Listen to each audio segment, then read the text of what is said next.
memang kerjanya keras waktu itu. Tidak pernah diem dan sementara selalu berjalan lancar. Bukannya santai-santai langsung lihat jadi general manager, tidak. Dagang-dagang sayur, dagang buah atau dagang telur ini kan sudah berkurang sekarang di jalan kan. Termasuk kerajinan kan? Iya, sudah berkurang. Jadi ini mereka akan salurkan ke hotel. Itu. Dan nanti tentu kalau yang masalah industri kreatif itu tamu-tamu banyak belanja juga nanti di destinasi, di objek-objek atau toko-toko souvenir. Itu ramai terus kan. Itu yang terjadi. Nah, terhadap dunia pendidikan? Pendidikan terus ditingkatkan kan. Jadi long life education ya. Jadi terus kita harus belajar dan tingkatkan. Itu harus itu karena pendidikan lah yang dasarnya ini untuk kita bisa maju ya. Bisa nggak? Bisa nggak? Kita bisa. Sahabat Weekend, kita bertemu lagi. Dan hari ini kita kehadiran tamu terhormat, sahabat saya, Pak Anak Agung Rai Surya Wijaya, atau saya panggil Jong Rai ya. Selamat datang di Weekend. Jadi Weekend ini adalah channel untuk edukasi bagi anak-anak milenial, dan tentu kita akan banyak bercerita tentang background Jong Rai sampai menjadi seperti sekarang. Gimana kabar? Ya kabar baik Astengkara ya, sehat walafiat ya dalam masa pandemi ini. Pandemi. Iya. Banyak hal yang sedang dipersiapkan dan dikerjakan tentunya ya. Iya betul. Jong Rai, selama ini saya kenal Jong Rai sudah seperti sekarang. Dan banyak orang yang tidak tahu gimana sih masa kecilnya, kemudian pendidikannya sehingga bisa meraih prestasi dan apa saja yang sudah dipegang jabatan-jabatan strategisnya. Ini sudah ceritanya panjang sekali ya.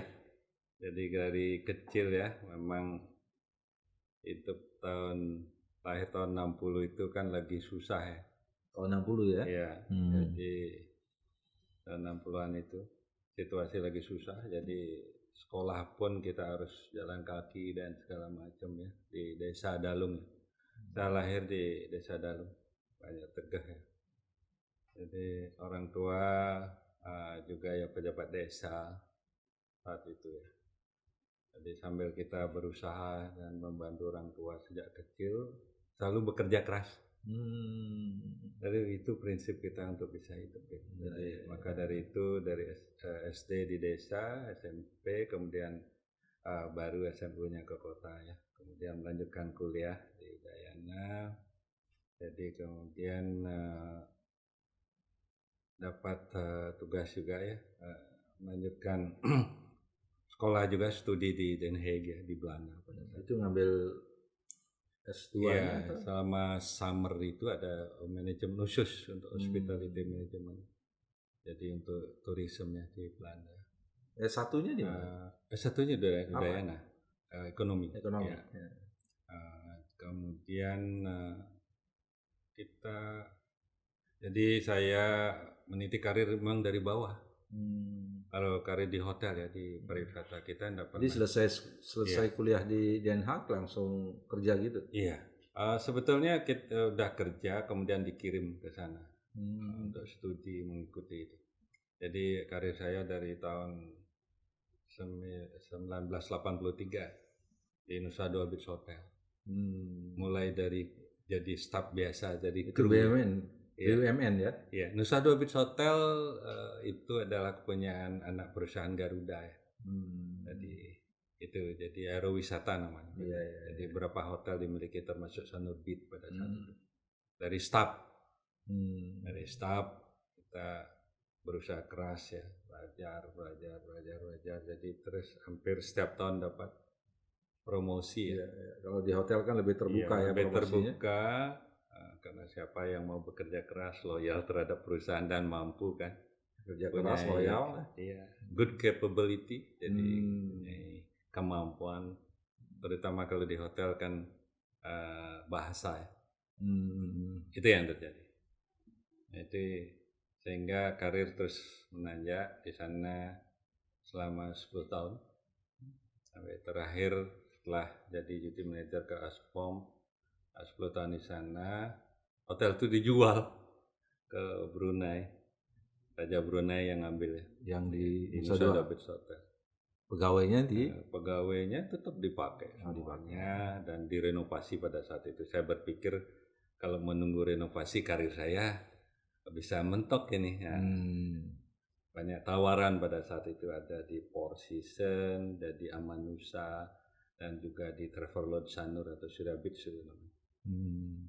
Loncat sana jadi front office manager, sales manager, merangkap jabatan.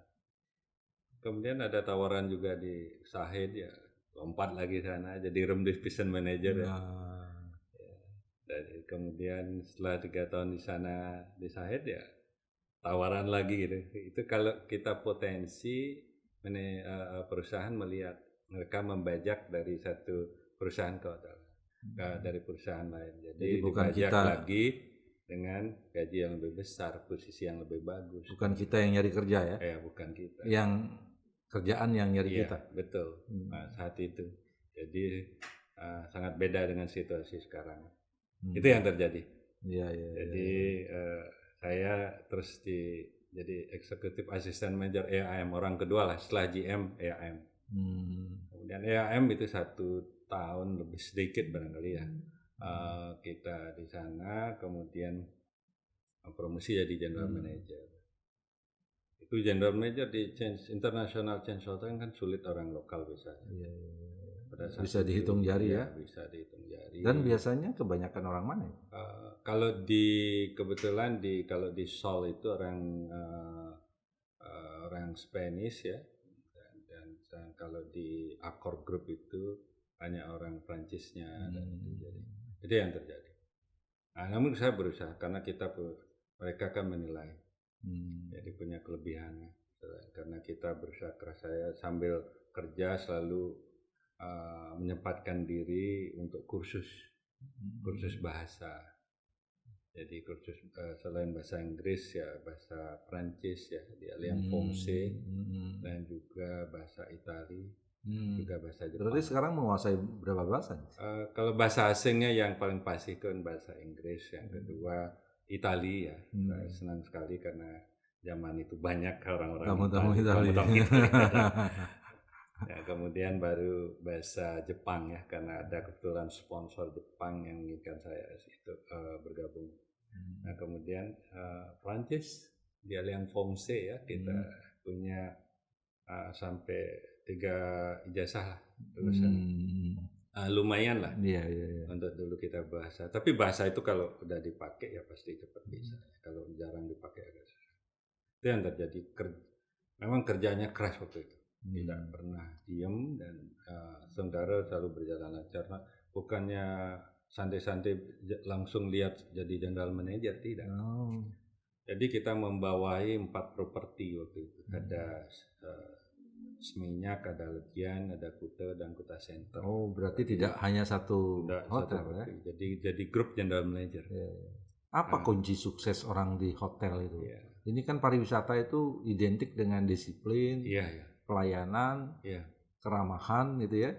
Iya betul. Jadi the key of the success itu harus to work hard and learn hard. Jadi kerja keras dan belajar keras ya. Nah ini kalau di hotel kan harus disiplin waktu. Jadi time management harus tahu dan kita tidak boleh banyak excuse ya. Jadi kita fokus untuk melakukan kerjaan, job description-nya sudah jelas, SOP-nya sudah jelas, kita harus berani untuk achieve target ditentukan oleh owner dan segala macam. Oh ada targetnya juga? Iya, di target.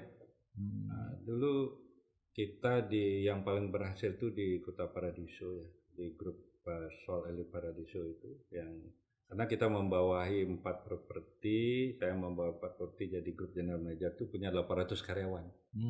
Tidak gampang memilih 800 karyawan. Jadi banyak persoalannya, karakternya ya. Nah, jadi tadinya ikut Seoul Group, jadi baru 3 tahun, kemudian kita full out karena tidak perform bagus. Owner mempercayakan orang lokal, mempercayakan saya untuk manage hotelnya. Jadi itu benar. Jadi tadi menarik tuh, tidak gampang memanage orang, apalagi jumlahnya banyak. Lumayan banyak kan, 800 Terus orang. apa yang harus dilakukan untuk memanage? Tadinya mereka agak khawatir, orang lokal nih percaya nggak, biasanya orang respect dengan orang-orang bule. Itu kadang-kadang ada miss sedikit ya. Saya kumpulkan, begitu dipercaya oleh owner secara serius ya saya harus terima kasih atas kepercayaannya, dan kita harus bekerja keras menunjukkan prestasi kita sebagai local general manager. Jadi waktu itu kita kumpulkan staff di ballroom, kita kumpulkan 800-an orang itu ya, kita SP-nya juga. Mereka khawatir gimana nasib kita kalau tidak pakai International Change Hotel. Kan sekarang International Change Hotel kan mereka dari Asia sampai Indonesia nih, Asian country ini, mereka banyak sekali kan diambil di manage oleh orang-orang bule. Ya. Pada saat itu ada kekhawatiran dari teman-teman karyawan. Jadi saya yakinkan mereka, kumpulkan di ballroom. Jadi saya kasih tahu we are professional management. Jadi to work with us. Jadi number one, you will get a good career opportunity karena kita nggak pakai bule-bule lagi. Number two, saya kasih tahu mereka you will get good salary. Number three, transfer knowledge dari kita. Jadi kita training mereka dan baru mereka semangat. Kita harus orang lokal harus punya semangat yang tinggi ya. Mestinya lebih. Jadi jangan mental tempe. Jadi kita berikan contoh langsung, kita training mereka juga, dan kita sendiri sudah siap soal itu. Karena maka dari itu ya kita jauh lebih sukses. Tadinya dari International Change Hotel itu banyak potongan, ada franchise-nya atau LTV, ada juga dimasuk manajemen fee-nya, itu yang masuk. Jadi belum gaji-gaji bule-bule itu kan tinggi-tinggi. Di target. Tapi kalau lokal gajinya nggak disamakan dengan bule. Iya, akhirnya kita ini. Sebelum saya kasih tahu juga dulu. Jadi karena janji saya, komitmen saya, kalau udah hotel ini berhasil dan ini ditargetkan GOP-nya 40%. Kita nggak pernah achieve ini waktu kita dengan Sol. Jadi selalu di bawah itu. Jadi owner tidak puas begitu kita bisa cut banyak gaji-gaji bule itu, kita ganti dengan orang lokal. Akhirnya justru keuntungan kita 50-an%. Maka itu besar. Kita buat pernah party yang besar ya, sampai ngundang Krisdayanti zaman itu. Jadi kita buat party dan kita CSR kita seluruh Banjar yang ada di Kuta kita berikan 2 sepeda motor per Banjar. Jadi untuk Banjar adat 1, dinasnya 1, klien adat 1, itu tahun berapa 1. Itu? Tahun 2000 sebelum bom itu kita kasih. Jadi kemudian setiap tempat peribadahan, jadi baik gereja, jadi masjid dan pura kelenteng itu kita mempunyai ya donasi 10 juta. Zaman itu ya. Jadi zaman itu luar biasa kita gerakan. Jadi Stongkare mereka orang-orang lokal itu bisa menduduki posisi. Jadi karena saya orang lokal jadi GM, di bawah saya juga orang lokal. Jadi saya ada ganti ya, yang asing-asing itu dia dapat gajinya besar zaman itu. Dan bisa saya katakan kalau untuk gaji orang lokal zaman itu ya sangat besar. Nah, untuk meraih posisi itu tentu ada suka dan dukanya. Iya, tantangannya banyak. Iya, apa-apa itu? Jadi banyak sekali, jadi permasalahan banyak ya. Jadi baik intern, ekstern, jadi persaingan ketat juga kan pada saat itu ya. Ya itu kita manage dengan baik dan kita kerja keras. Jadi kita loyal pada perusahaannya. Jadi kita ajak mereka. Jadi teamwork kita itu bagus, kita bangun teamwork yang bagus. Mereka semangat sekali, jangan kita kalah gitu dengan orang-orang luar. Jadi saya bilang gitu. Dan kenapa demikian ya? Kalau kita lihat pariwisata Bali produknya kita yang lebih tahu kan gitu, semuanya culture budayanya kita, juga, culture-nya ya budaya itu.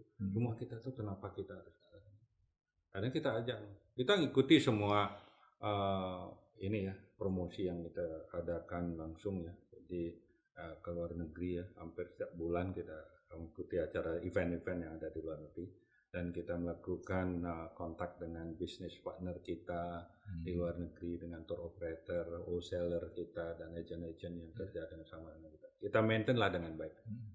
Kita kuncinya kan harus kita berikan servis yang baik sama tamu-tamu itu, kemudian produk quality yang bagus ya.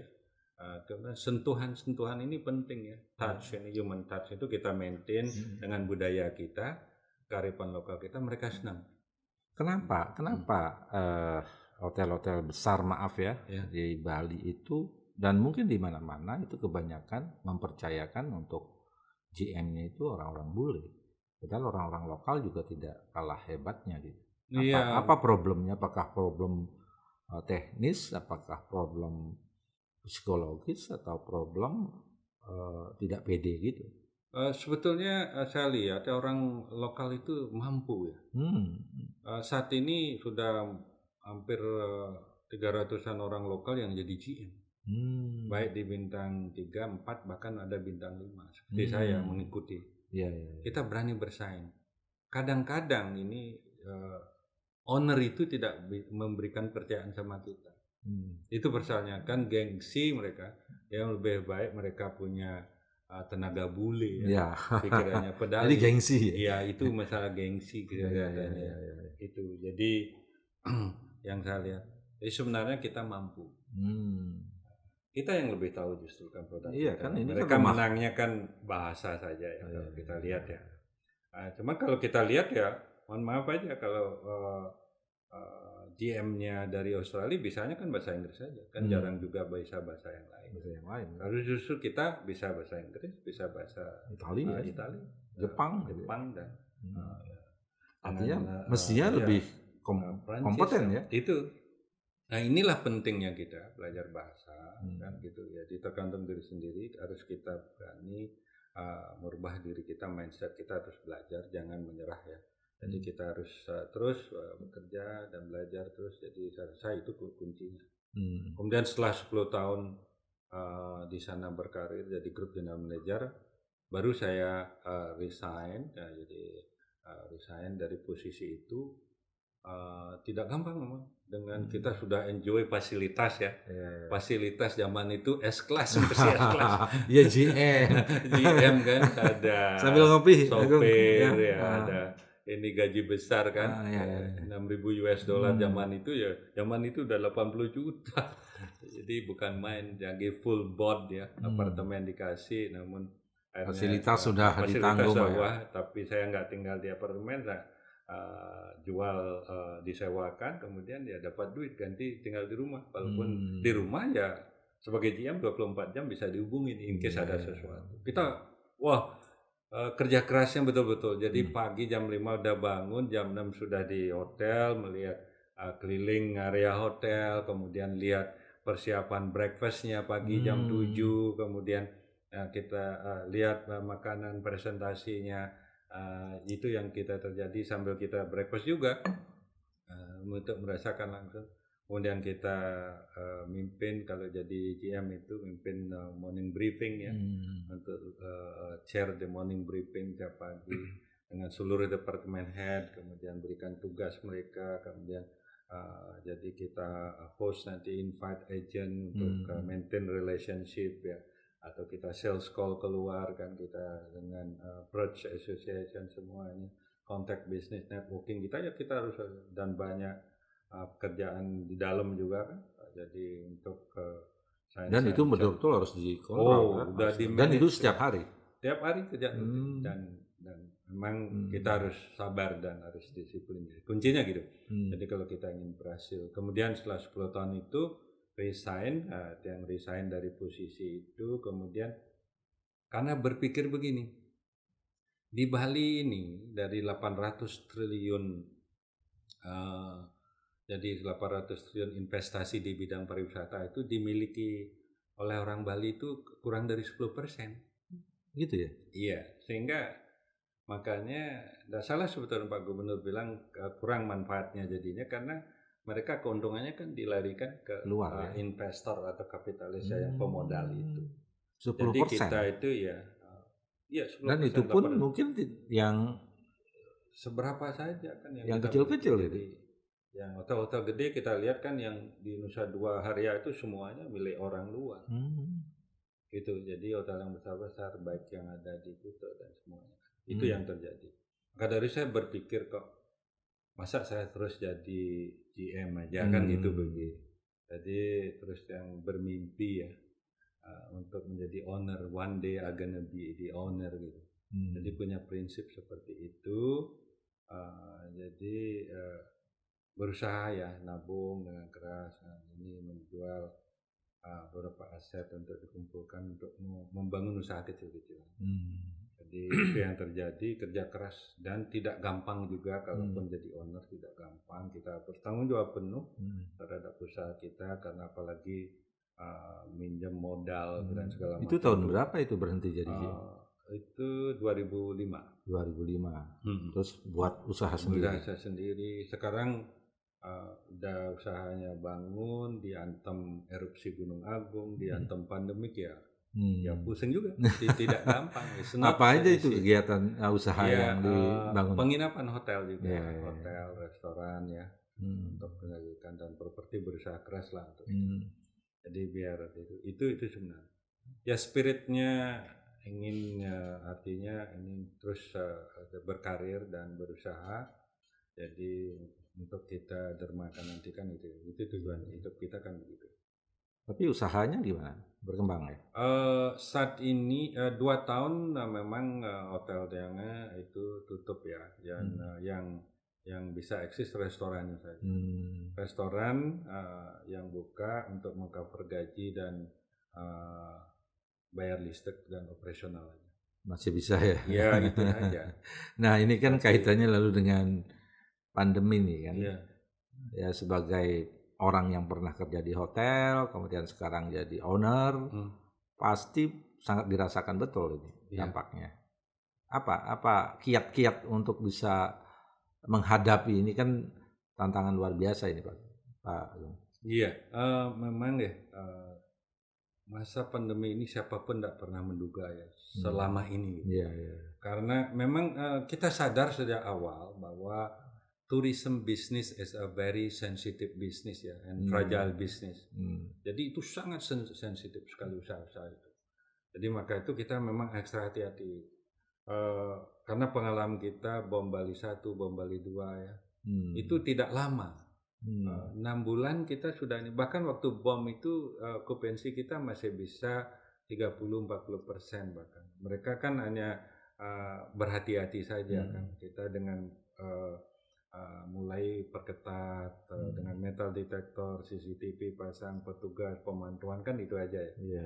Nah, ini yang paling terpanjang. Memang betul-betul semua bisnis itu stagnan, jadi lumpuh ya, lumpuh total, collapse ya. Makanya no wonder banyak yang ingin jual propertinya. Termasuk kita kadang-kadang begini, wah tuh kalau usaha gini terus bagaimana? Nah, itu yang terjadi. Maka dari itulah memang susah. Kita tidak pernah mengharapkan, tapi ini terjadi. Tapi kita berusaha untuk tegar. Jadi memang ini it is time to be resilient. Jadi ini harus kita lebih tangguh, lebih responsif, inovatif saat-saat seperti ini, dan kolaborasi penting. Karena kolaborasi ini new competition kita ya. Jadi kita harus berusaha. Kita tidak mungkin bisa kerja sendiri. Apalagi saat seperti ini, pemerintah, masyarakat, stakeholders yang lain itu harus berkolaborasi terus. Nah, kemudian kita mulai membangun optimisme dan astungkara kan. Pak Gubernur, saya betul-betul angkat topi dan 2 jempol ya karena Pak Gubernur dan Pak Wakil Gubernur Bali mendengar aspirasi daripada komponen pariwisata dan memperjuangkan secara gigih. Tidak gampang.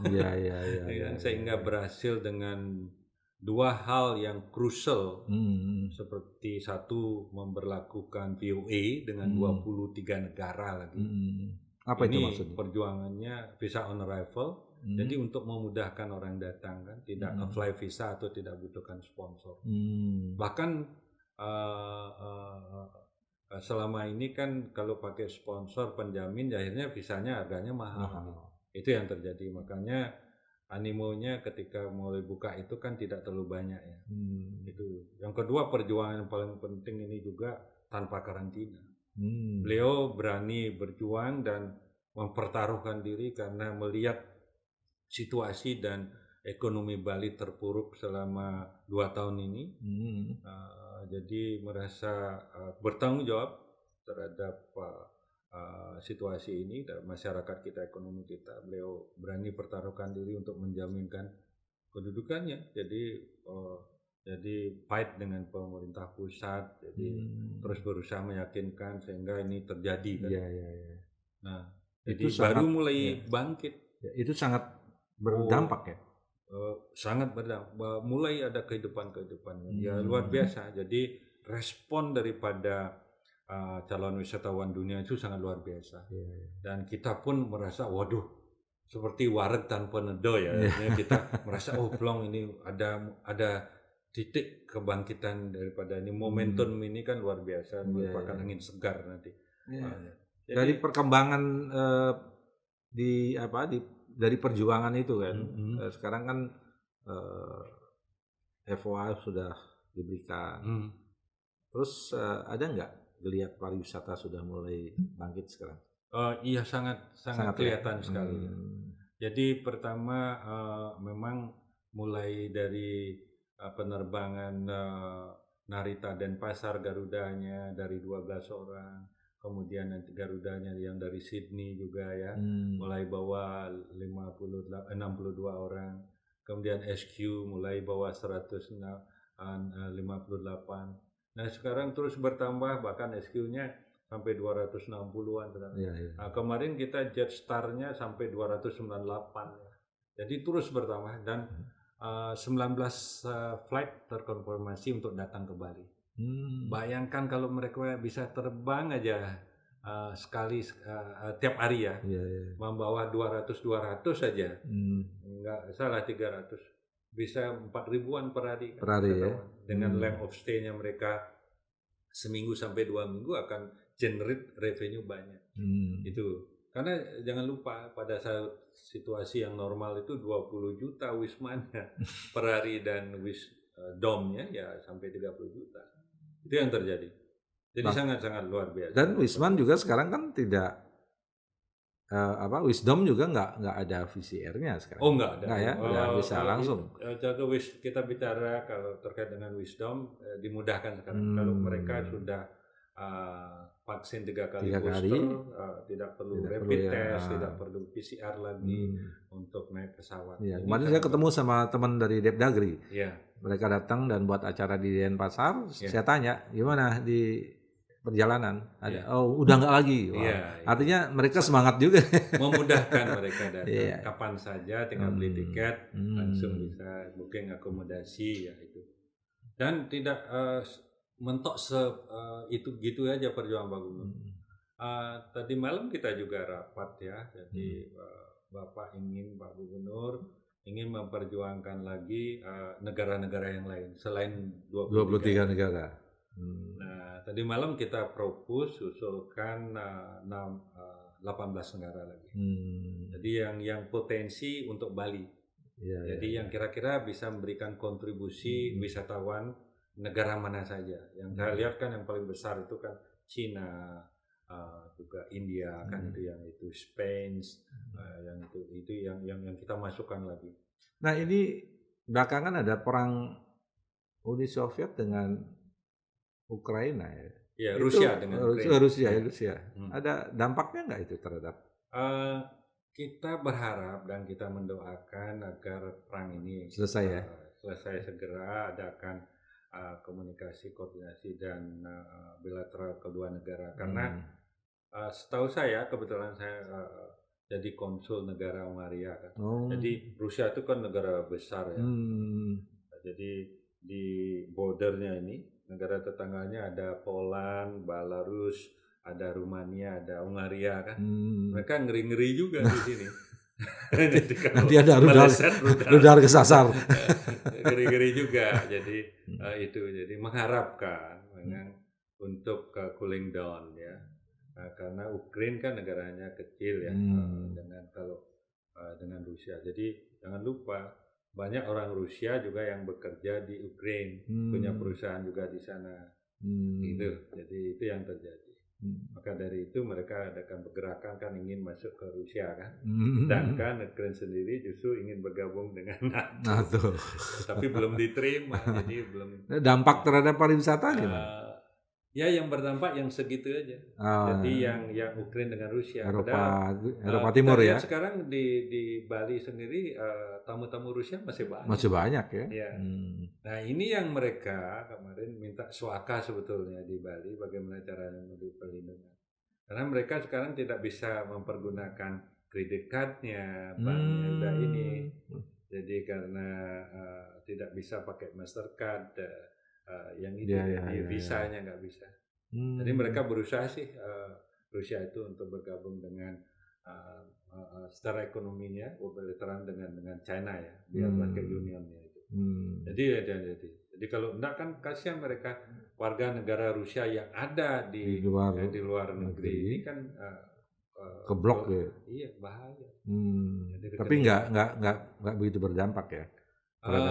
Di daerah situ saja tentu akan pasti aja ada dampaknya tapi tidak signifikan. Jadi justru banyak yang di Eropa itu ingin mereka berliburan menenangkan diri ke Bali. Makanya penerbangan itu kita buka ya. Jadi baik melalui Qatar, Emirates, Turkish dan semuanya kalau dia ke Eropa ke Middle East dulu terus Singapura ke Denpasar Bali atau dari Jerman langsung Singapura Denpasar. Jadi Singapura lain bagus ininya pola kerjaannya, manajemennya luar biasa karena mereka berpengalaman. Iya, ini intinya Bali masih tetap menjadi tujuan mereka untuk berlibur ya. Iya, itu pasti. Jadi di luar negeri memang semuanya ngomongin Bali. Lebih-lebih kalau Australia ya. Kalau Australia mereka di kafe-kafe dia pasti ngomongin Bali. Ayo berlibur ke Bali. Kangen deh. Iya mereka. Saya kebetulan menyambut kemarin 298 dari Jetstar itu begitu turun, Bali, euforia atau senangnya mereka betul-betul excited ya. Jadi betul-betul excited bahwa dia senang sekali, begitu rindunya terhadap Bali. Sampai karena 2 tahun dulu mereka merasa banyak banget ya situasi seperti ini.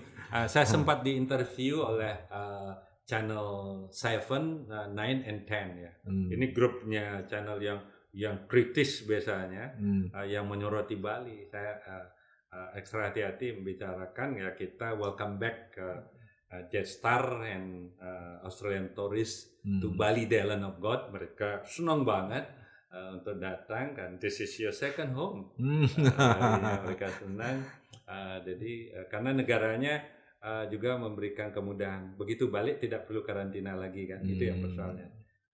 Nah sekarang apa yang harus dipersiapkan oleh teman-teman kita di Bali nih ketika keran sudah mulai dibuka. Ya, begitu keran dibuka, teman-teman dari PRI anggota kita mempersiapkan hotelnya untuk operation. Jadi secara bertahap.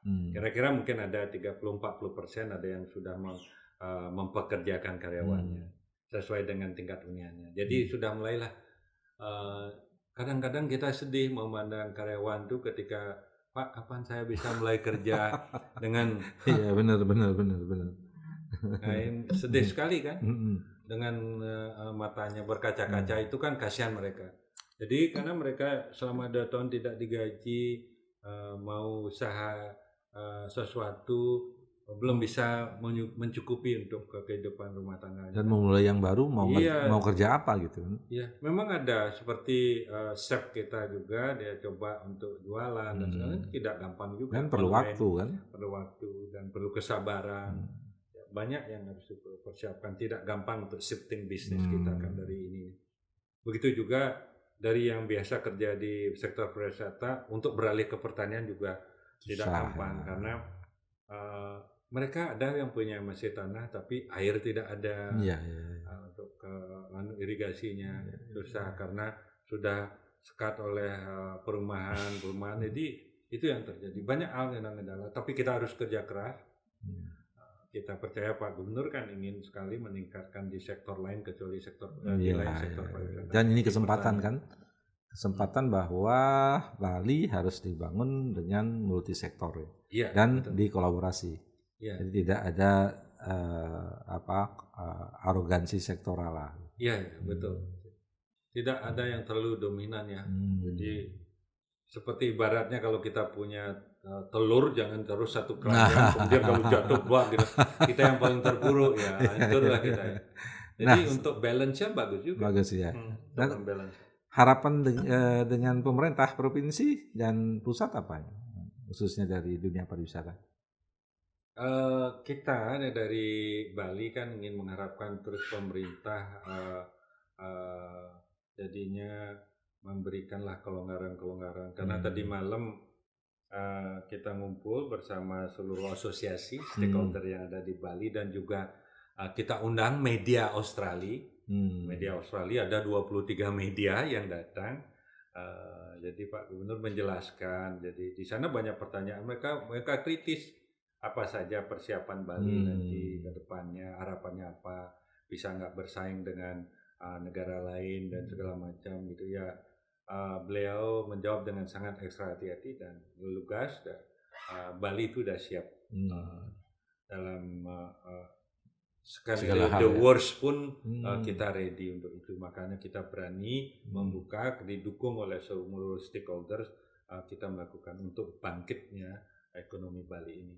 Jadi kalau kuncinya pariwisata belum bangkit ya yang lainnya juga akan tertunda ini. Benar. Jadi kita lihat kalau begitu geliat pariwisata ini, dagang-dagang sayur, dagang buah atau dagang telur ini kan sudah berkurang sekarang di jalan kan. Termasuk kerajinan kan? Iya, sudah berkurang. Jadi ini mereka akan salurkan ke hotel.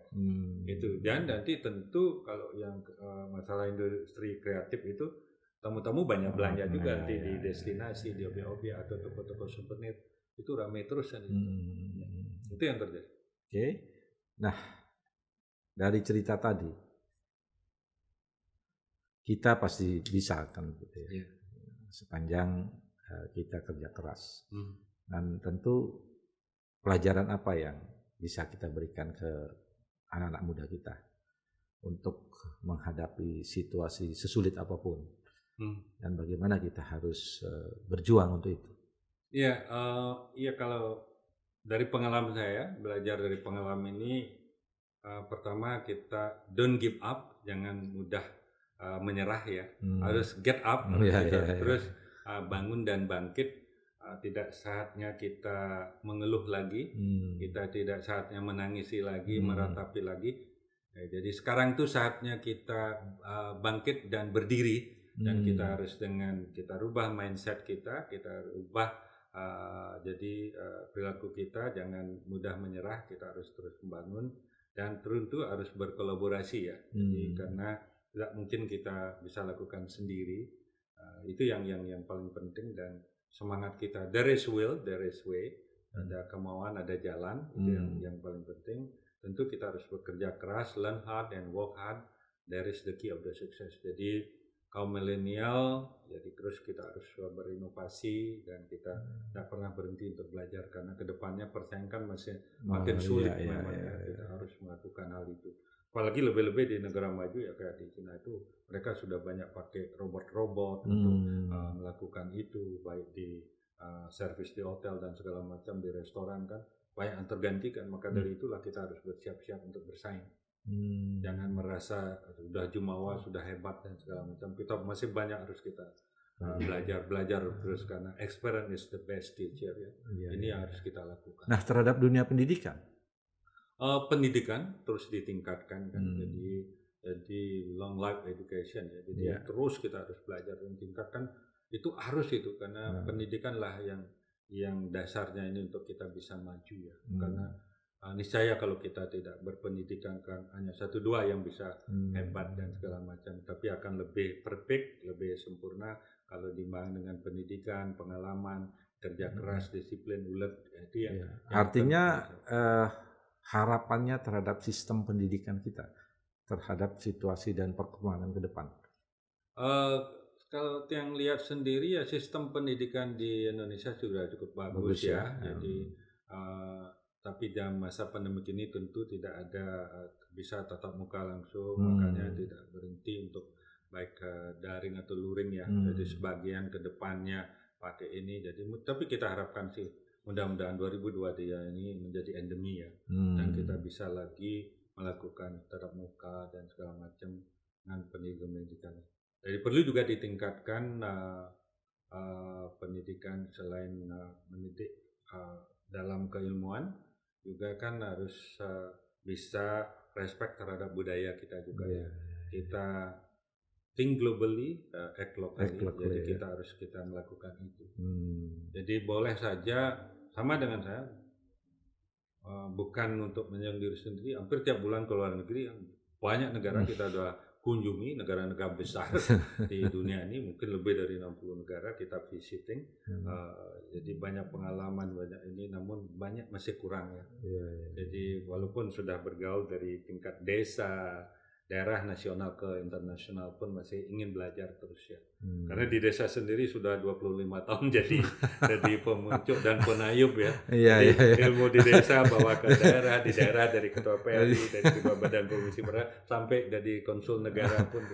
Jadi semua jabatan sudah dari lokal sampai dari bawah dari tingkat desa ke. Saya tertarik dengan think globally and act locally ini kan. Dan memang orang Bali di situ kekuatannya. Iya kan? Jadi komplit sebetulnya. Namun ya kembali lagi ini kuncinya kan harus kerja keras itu aja. Jangan pernah putus asa. Jangan pernah menyerah. Jadi makanya dibilang fall down 7 times, 8 times get up. Jadi 7 kali jatuh. Jadi jatuh, 8 kali kita harus bangkit. Itu ada. Jangan jatuh nggak bangkit-bangkit. Iya, jangan jatuh nggak bangkit-bangkit. Kita harus punya komitmen. Yang celaka kan nggak pernah jatuh tapi nggak bangkit-bangkit. Iya. Karena harus komitmen is the most important. Without komitmen kita tidak akan bisa sukses ya. Dan consistently. Itu yang the more important, consistently melakukan disiplin. On the track ya. Iya. Jadi untuk mencapai progres itu. Jadi biar jangan lagi pindah ke usaha ini, lagi ini gitu. Saya banyak yang mengajak ke usaha petani, saya sendiri nggak bisa. Jadi usaha musiman. Iya, jadi kan wah masa berhasil saya nanti nggak jadi on the petani. track ya. Iya, my DNA, jadi DNA saya itu pariwisata. Jadi darah kita udah pariwisata itu yang ini. Jadi talent kita di situ ya kita bertahan lah, kita berusaha bertahan dalam kehidupan yang pahit ini ya kita lakukan. Baik, terima kasih banyak sekali hari ini kita dapat ilmu ya. Dan tentu harapan kita diskusi hari ini bisa memberikan inspirasi kepada sahabat weekend dan apapun itu kita pasti bisa. Terima kasih. Weekend Bung Rai. Bagus ya. Sama-sama. Kita pasti bisa. Kita weekend.